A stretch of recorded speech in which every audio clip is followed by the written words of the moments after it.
Wagwan Masses, Dapper here, and welcome back to One Name Sports. It's been a while. I actually had multiple videos planned, but every team I want to talk about it's been a bad season. Milan, Cowboys, Lakers, Manu, which we're going to talk about in this video. It's just every time I don't have much time, but then I don't feel motivated, and this is a big part of it right here. I had a couple videos actually planned for Manu, season review, player rankings, transfer strategy, tactics, all those things. After I would just go on, forget it. I'm taking a nice summer break from Manu, from just football. I'm just gonna get cool out. But still just gonna package everything together, just give all my thoughts on everything that's going on. I'm gonna keep it concise because all those videos was probably gonna have me ranting probably 5-10 minutes a piece. We're just gonna cut that up, make it real short, nice, hear my thoughts on it. And we're gonna work backwards. A lot of things going on, but make sure you like, comment, subscribe, share the thing. But without further ado, let's get started. Starting off with the match we're going on Wednesday. Honestly, it wasn't really about the game per se. This Man U team is 16th, both will be 17th, and I knew that if they won the game and made it into the Champions League, we didn't deserve it first and foremost, but being in the Champions League next year, it's just more embarrassment because this team not built for playing 2 games a week from we saw. Unbeaten in the Europa League up until that point, but can't get a win in the Premier League. But Lord, that alone. It wasn't even about the trophy. Yes, would it be nice to say 3 years in a row we kept getting worse, but we were able to get that trophy while certain one in them golden era and can't get none? Yeah. But truth be told, it just came down to money, right? I'm going to get into finances a little bit later because money and them foolishness turned me into a mini accountant. But the money that we were going to get for being in the Champions League, the bonuses we were from Adidas, all of that. More importantly, what it was going to allow us to do in the transfer market and for really help with the surge we're going to have to need for going with this squad is really why we needed to win that game. But believe them the first time. They can't score goal versus Premier League teams. Going to the final, big on say, yo, in my second season I usually win things. And he said, I'm going to play a low block because you guys prove the whole season that you can't score against a low block. So says, so done. And them catch a own goal because they haven't been scoring either. It's a own goal by Luke Shaw. And then knock up shop. That was the end of that. And Spurs have their first trophy in 17 years, I think the thing said. And European trophy now for show off on them rivals. Leave that alone, I'm not talk right now. But go on for them. I say expressions, I know I'm going like a fool. And this summer, for all the Arsenal man, them for your Tottenham fans. Good luck with that. We're not living in England, so fool the business that. But moving on from there now. So we lose it. We in the position that we in. And I'll break that down a little further from here. But here's my first problem that I have. These men supposed to play Sunday, right? At home. On the extreme angle, people that were protesting the Glazers are saying, supposed to empty the stadium, don't put no fans, don't put no money in these owners' hands, yada, yada, yada. On a lighter level, you can't boo. I remember the energy y'all had for Xerxes when Xerxes had that terrible first half. Came off the field, at home we were booing him off the field. These men are 16th.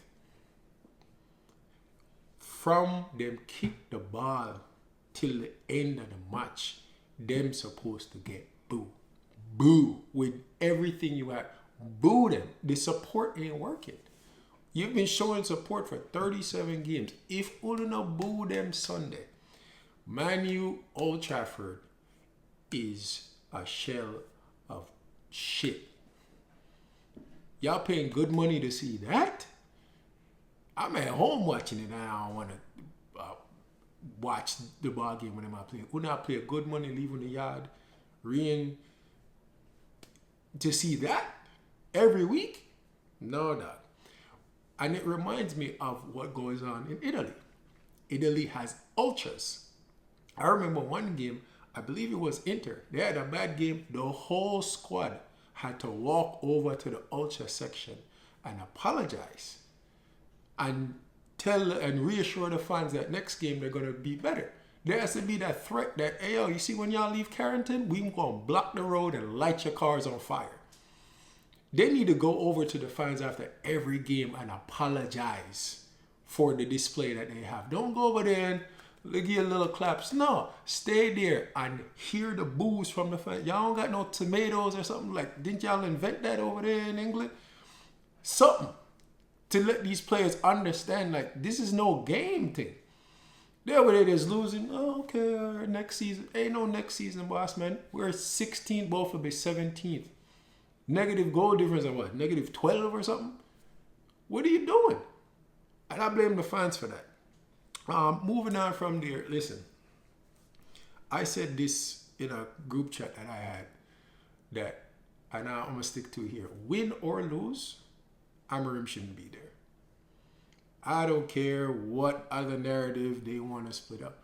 You cannot have a team and make them worse and keep your job. I don't care if he had won the Europa League. He has to go. It's not about his formation. It's about, and he's given all this charm and his honesty and his press conference and the 10 million interviews that he's having. That's great. That's not what we're paying you for. A coach's job is to improve the team, create a winning atmosphere. He has done neither. You can say tactically, oh, these players don't fit. No. Again, going back to Italy, they'll go through 2-3 coaches for the year. It doesn't matter. What you're doing is not working. It's not the formation.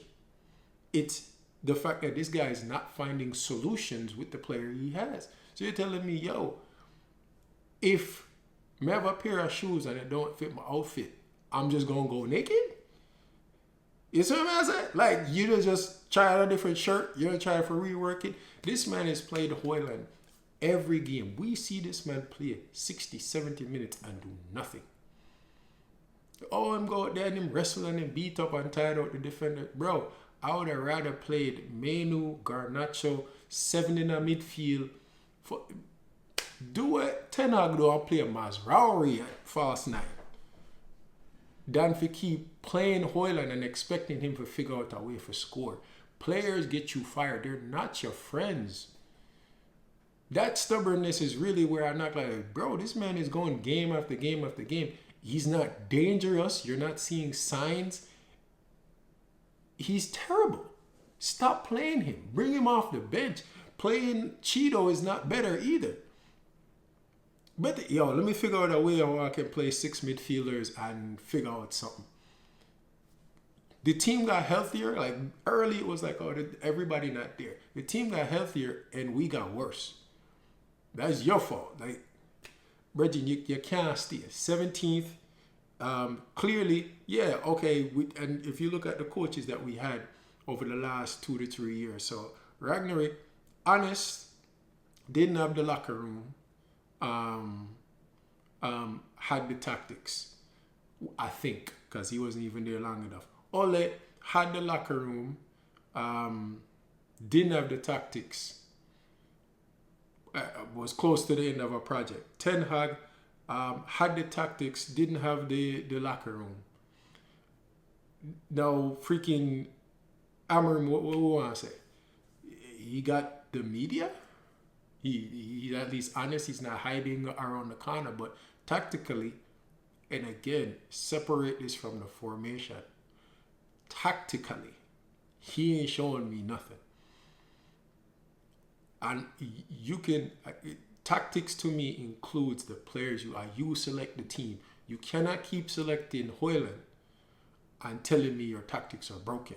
Virgin, you have to find a way. You keep playing this man and trying let him break his confidence. No. And there's people that's going to say, from the Rashford thing, clearly, and we could not tell it, but again, that was a whole separate video.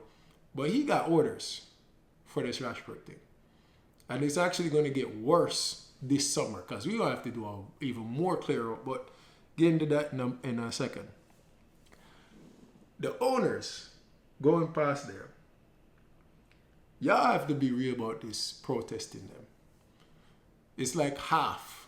It's like we protest them 1 week, then we stop. Again, it goes back to the fact that why don't we have vultures in our England? Why would not have vultures? Why not have some man where really I put some fear of God, like let them know, like for some people, I'm not gonna say it's life or death, but this affects people's lives and what they got going on. Like them managers are collect them check and all right. I say it's how it's supposed to work. I thought this was a passionate fan base. I don't understand how we move at England, like we move like everything's sweet. But if we're gonna protest for real. Like all the decisions that these people are making, it doesn't really make sense. And I remember the interview, again, another video I was supposed to do, the interview that Sir Jim did with Gary Neville. And it's always something we say when sometimes silence make you look smarter than when you open your mouth. Because in that interview, when he was like, the cost savings and this and that and the third, and Gary Neville said to him, but look at 30 grand and nothing. You can have two players go out and do a little auction and you can make that back in no time. He's like, I didn't think of that. I said, wait, this man's an idiot. It's not even, let me never say that. That might be a little extreme. But he's too far removed from common sense. Like he's looking too big picture. Like back in the day there was an interview that I forget, one of them talk show with Bill Gates, and they were like, how much for eggs? And he was like, $60. Like he's so far removed from everyday life that he don't really understand. Like he might think Sir Jim are thinking of millions and billions and big picture. He not thinking like, how do I get this real quick? How do I make this move and this shake and da for earn a little? Like a lot of choppings that them do with the staff, some of it sound crazy. If you look in comparison to what some of these other teams are doing. But boss man, you're talking about cutting $2 million when you can easily make 50. It don't really make no sense. Like them way there. You see what I'm saying? Like you do all naming rights for Old Trafford for the last 2-3 years that you're, before you do your new stadium, all of a sudden you make all the money back that you did where you said that was redundant. Like simple stuff like that. He's just too far removed for you to think on that. But upon the football sense, maybe Dan Ashworth was right to blow out. If you look on it right now, Ashworth was like, go English in terms of your coach. Go stay grassroots and local. We got the pretty shiny young Portuguese coach, and Bruno said in an interview where he came here and thought all the table, the smaller teams down the table was just gonna roll over to Big Bag Manu until he really realized it, and he was like, we need to step up every game. He didn't know. So maybe Ashworth was right. Instead, we were supposed to go after the Newcastle coach and get somebody that knows what's already going on. The same way they're trying to do with the transfers now. Maybe that's what Ashworth was leaning on to. But again, on the ownership, they didn't take that in because we have Barada, shiny Man City coach. And then, look on it now. I know hindsight is 2020 and part of it is just me ranting. But maybe we should have keep Van Nistelrooy too. Because the 4-3-3... at least the man them was, and don't get me wrong, I love the 3-4-3 and how it's applied if you look on some of the top teams, but sometimes it's, do you have the locker room? Do you have the tactics? Van Nistelrooy was a decent coach as PSV. I stick to the fact that I think he was Man U level, because you see we're now going with Leicester City, but maybe him could have run interim for the rest of the season. We bought in 2 coaches and then let them go in order to bring in a new coach with all of his coaches. Some different things could have gone, but they're not thinking them way there. I'll leave that one. Moving on. We broke. This was a whole video, and as I said, Man U turned me into a account. We are broke. Sir Jim said in an interview that, if things had continued, they continued by November, we'd have been bankrupt. 2 things on that. One, this is why the game, as I said before, with Spurs was so crucial. Forget the Champions League. Forget everything else. For the task that we have on hand, us to rebuilding the side legally, we needed that money. We didn't need the extra game. We didn't need to get beat up on all of that. We needed the money. No, instead of us getting rid of, let's say, 6 players and replacing them with new players of the same quality, essentially what's going to happen is we're getting rid of 6 players and we have to go back into the academy and bring up players or bring in potential so that they maybe can grow, so that maybe in a year, 2, 3, 4, 10, which is more realistic, they can get to the level of what we're going to lose. That's where it stands right now. That's what the money was for. And that was the importance of the Europa League to me. Saying that now and pivoting on the fact that we're broke, the stadium thing just sounds even crazier, but that's more private. Nobody's not doing Man U any favors in terms of transfers. It's been this way for a while. Again, I had a whole video planned out on the Man U transfer plan problem. But the biggest thing with it is because of the dominance that Man U had, right? And how much the model changed while the Glazers was there going around with them foolishness. We are so behind in terms of how the transfer market worked. The first and foremost is relationship. Brexit didn't help. But European and Middle Eastern ownership, the whole of them are friends. The way how they do their transfers and move money around and how it's kind of shady and how them not really business about FFP, something where I feel like that's what Man U for do right now. Yo, forget FFP. Look how Man City do it. Look how all of these teams are. Yo, just spend money. And if you just spend it, and if you get catch, you go into the Premier League and tell them, yo, we pay like a 10 grand fine and do, a ban for one transfer window because nothing is going to happen to Man City. Well, anyways, getting sidetracked there. That was another video. I left it alone. None of these teams are our friends. You can see especially the Champions League teams, and you see the players moving in between teams all the time. I remember a couple of years back when Pranjic I forgot that far back. Douglas Luiz last year, the deal with them and Aston Villa and Juventus. You see them got Italian sporting director coming from Juve side and this, that, and the third. And they can just put whatever money that they need on these transfers in order to duck below the FFP line. Douglas Luiz wasn't worth 70 million or whatever it was. And you know how that's clear? They didn't play him the whole year. But it got them below FFP. They sold a couple of academy players. And that's free profit and they did this, that, and the third. That's what's been going on around. None of them team here in Europe not doing Man U them kind of favors. So that's on the European level, we're not doing that. You already know about the Man U tax. Separate and aside from that now, you have locally.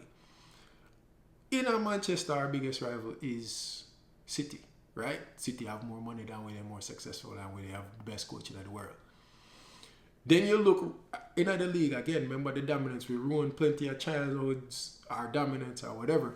But also Manchester in terms of location is a little far removed from where everybody else there. I say that because if you look around London, all of these teams are next to each other. While a player, it happens a lot with the women's team. This is where I originally had started. I told you, all these were videos that I had planned out. But a player is more likely to want to move from Chelsea to Arsenal to Fulham to Palace and stay in the London area, because that's one of the biggest mecca art, finance, whatever cities in Europe, than for them to go to Bush or Manchester. That's not preferred. So you got to pay me on top of the fact that these teams don't want to sell to us in the first place. So it's double. How much London team in a league now? 7, 8. All of them are forward Pete versus each other, as my cousin would have said. It's a big problem because you have that tax. We were already overpaying. Not going into the fact that we were wasting money, but we don't have a feeder team. We don't have a sister club. Our loan system is terrible, so we can't sell nobody. Like, all these factors mean that transfer market, more time than not, lucky I forget lucky. Bruno is luck. Because if you look around everybody else that we bought, they got worse. Everybody we sell, improve. After we sell them and put a poor evaluation upon them. I say a lot to say this. It dead. The reputation 17th, because I'm projecting that Villa going forward at Old Trafford. I'm probably going to score about 3 or 4. They need to make Champions League. We don't have nothing for play for. Them play are done for Amorim, Haram, whatever it was, Camerim, whatever that bum they want to name. Him probably going to play the kids. Yeah, I mean, put them out there now in a toxic environment. Foolishness. And as me say, Villa have everything for play for. They're going to go out there and murder them. While I can see Spurs after the euphoria, yeah, they might go out there and lose, but they might catch a draw when they brighten them up play. Catch a little draw with the youth, with them winning, and they're going to move in front of us because of goal difference. They're going to be 17th. The reputation dead.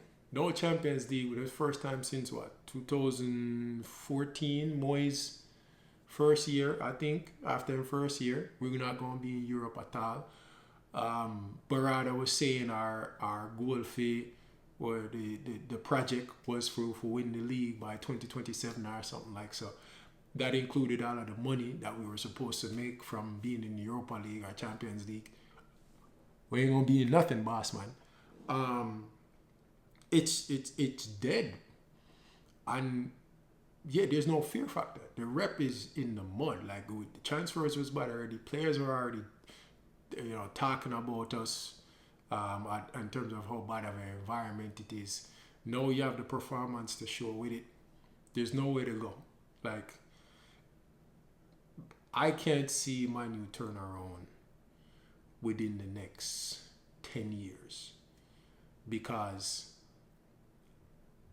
every other team around us are getting better. We not close to. We can't even say Crystal Palace. Them about them in Europe next year. We're not close to Fulham, West Ham, right now. Much less. I mean, you can see it by the table. I'm not saying anything you don't know, but the money that these teams and the squads that these teams have right now, by the time we catch up to them, they're gonna be further. Look at Liverpool. They're rumored right now with Florian Wirtz. They ran away with the title this year. Took their foot off the gas, you can say, since them win. And they're going to get Wirtz. City have a fall off here because Rodri was injured the whole year. I'm going to forward back next year, and they still going to spend another 200 million this summer. Arsenal are really one striker away and a healthy year from taking that step. Don't talk about Aston Villa already. Newcastle, probably the best run team right now in terms of expectations in the league. Finally win a trophy. Chelsea have all the young talent in the world. They have the best transfer strategy in terms of future, which is probably the direction that we need to head into right now. So everybody going, and they in London.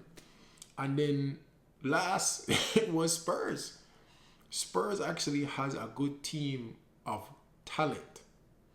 I don't know what's going on this year for them. They just can't defend for some reason, whatever. But in terms of their recruiting, they're ahead of us. They have young players mixed with a World Cup winners and they win a trophy. So now it's a destination because they're going to be in Champions League next year. So again, me not see how it's going to turn around. Like it truly dead.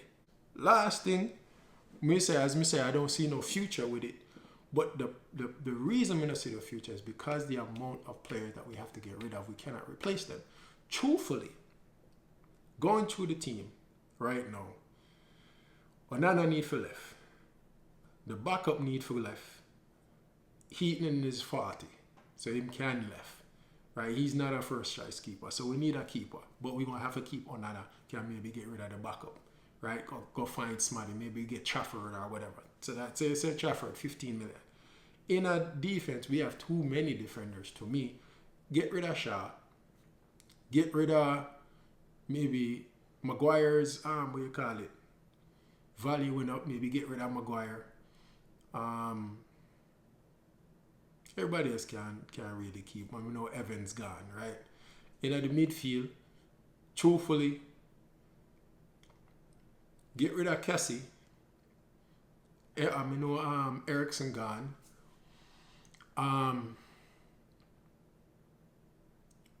Essentially, if we can get rid of Mount, great. But he's not leaving his wages, and nobody not gonna pay what we need from. We need like a 35, 40 mil from him. So if we could go like a Newcastle, perfect. You know what I mean? But nobody's gonna pay that. Bruno, truthfully, if I'm Bruno, I'm gone. I'm not staying. You're now labeled for your career of being the worst. The captain, we can't say the worst. He's the captain of the worst Man U sides in history. Müller left. I'm not staying and enduring that shame, but I know him family and everything, and Bruno kind of wholesome them way there. So I'm stubborn. But I would leave. Me not stay. Moving up from there, truthfully, we don't need Garnacho. Garnacho can go. From his reaction to, and don't get me wrong, he is justified, but his reaction to the Man City game when we left him out, and now the Spurs game, just go on about your business, boss. Catch our money from him. Everybody else who are on loan and it's not there, gotta go.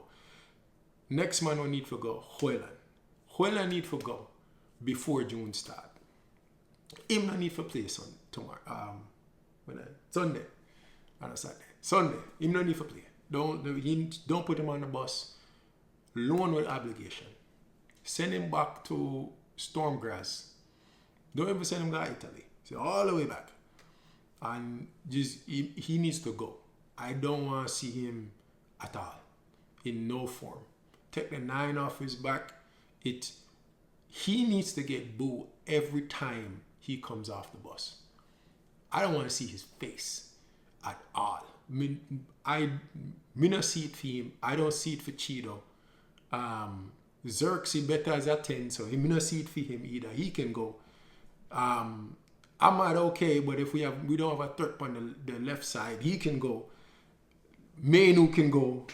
Like Ugarte can go. Like Regin, there ain't no future there. And honestly, if we circle all the way back with the best project we had post Ferguson was Ole. And that got ruined by one chancellor. But me left that alone. That's it. R.I.P. Man U. But anyways, thank you for America Rant. We try to timestamp it up because it was a lot. But again, make sure to like, comment, share the thing. IG, WhatsApp, Facebook, wherever I want to share on the video. Thank you again. This was One M Sports. Peace.